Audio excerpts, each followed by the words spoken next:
Anong latest mga kababayan? Ito, naku po no, sa halagang 50 pesos mga kababayan, binisto si Nograles ng taga Davao.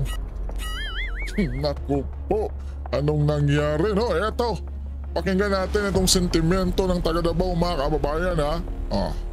Eto. Kalendaryo, isa kasi song ako han. Diyos ko po, mahapaging Diyos. Kinayan ako no, may pagkuhan na lang. Ako na lang muhatag ang Nograles. 50 pesos. Wala na. Gawin mo pang 100 siguro. Oo. O kaya mo pang gawin 100. Ayaw na ako nag 500. Nag-ano ko si Nograles. Ayun kasi nila kabayan, 50 pesos lang yung ibinigay. Naku po no? Ano?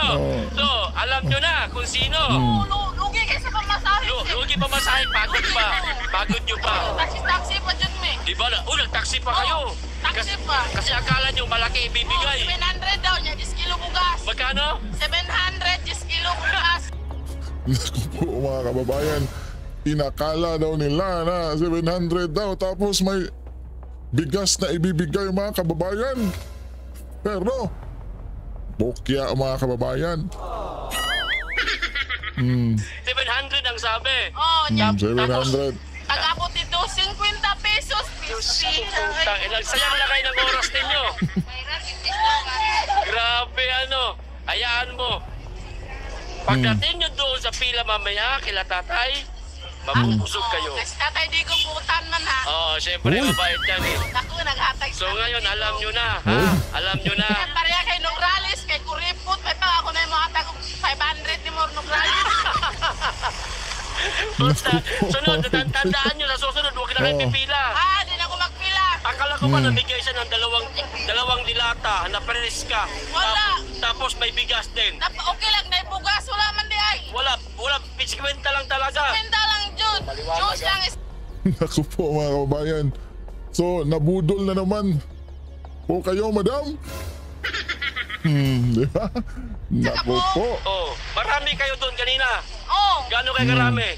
takhan gaming. Mga ganito din. Marami daw kabayan. Murag nasa 500. 1,500. manay si Nograles kanina, 50 pesos. Ihata. May pa-sticker pa mga kababayan, no? Pakita mga picture, ganun mga. Manay si ayan. Nograles naghatag. 50 lang. 50 lugi sa mong pamasay, taxi pa jud miss. Tarag. Hello mga viewers. Ayan, Ano yung picture ni Nograles, no? Prueba yan, prueba. Niya, kanina lang andun me. Kaya Duterte pa rin. Duterte pa rin kami. Yan. Okay, yan. salamat po ate sa informasyon. Bye-bye. O, kita nyo ng mga kababayan kung gaano po binabalahura.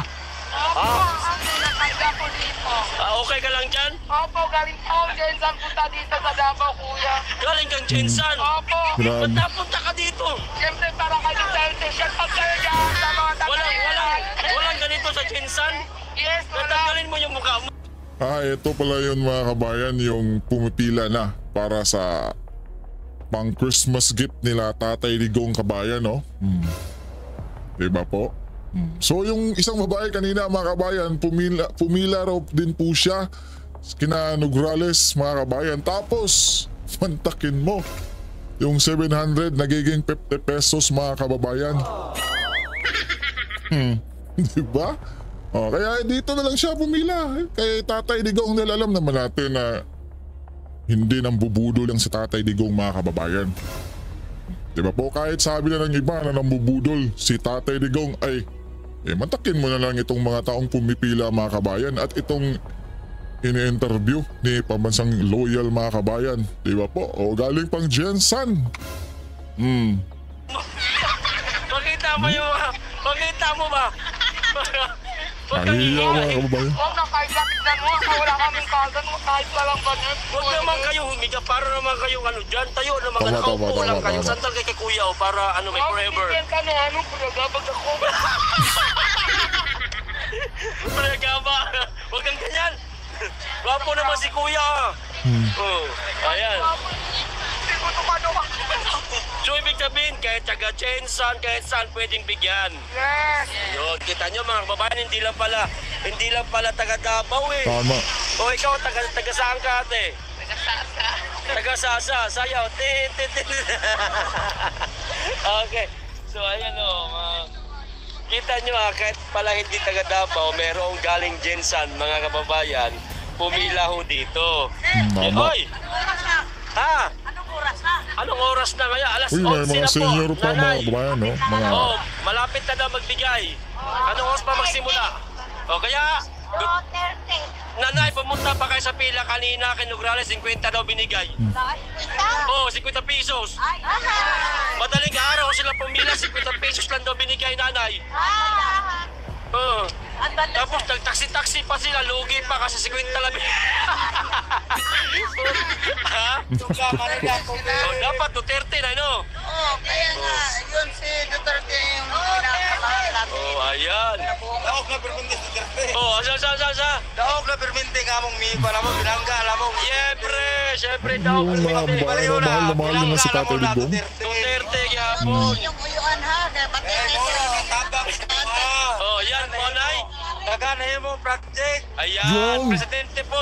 Nakanahin mo Isang ordinaryong mamamayang Pilipino yan mga kababayan ha, na alam niya na yung si Tatay Digong raw mga kabayan ay maraming nagawang projects dito sa ating bansa mga kabayan. Antakin mo yan? Si Kuya? Sa tingin nyo kabayan, magsisinungaling yan kabayan? project. Sabi na po si Madam Inday Sara. Oh, buutan kayo. Butan, sanang butan. Siyempre, basta Duterte ta. Silingan na mo dirigyo sa Davao. Oh, yan oh. Kita nyo naman ha. Ay, tingnan mo, utang, guwapa pag yun. O, sanay. Buutan. Guwapa pag yun. Buutan na, Guwapa guwapa pag yun. pag yun.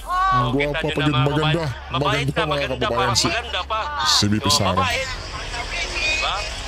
Duterte man ang naghahatag ko ka ng mga sa mga subsidy sa mga senior. Oh, kita nyo na. Mga senior Oh. citizen. Oo, niya pagbalik. Kaya pala mga kababayan no, na ang daming nagmamahal ni Tatay Digong, di lang yung pinapakita sa mga mainstream media kabayan, di ba? Eto, you know, pumipila yung iba mga kabayan dahil alam nila na sure na mabibigyan talaga sila ng pamaskong handog ng Duterte family mga kabayan sa Davao. Ba't ka po dito? At take note mga kababayan na hindi yan araw-araw ha, taga-taon lang yan mga kababayan, every year namibigay yung mga Duterte. So noon pa nila yan ginagawa mga kabayan, di ba po?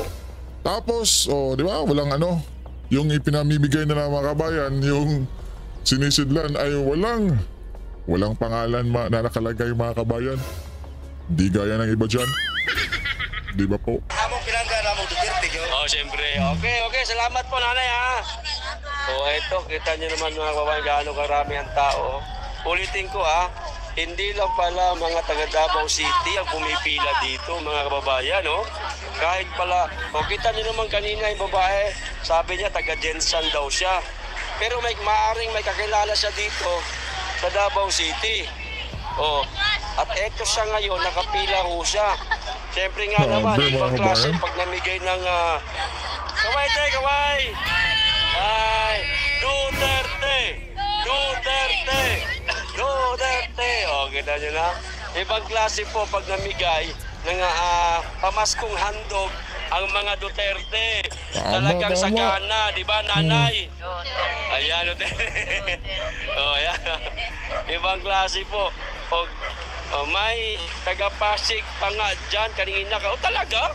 Hindi ko alam yan, ha? Dito sa mga Manila, kababayan, no? naulan po. Baha na nga dyan, eh. Si Bangag, tutulog-tulog lang sa palasyo. Yung iba pa mga kabayan, no, dito abata na natulog. Grabe, no? So, talagang kinakailangan na si Tatay Digong ang samay ng Pilipino mga kabayan.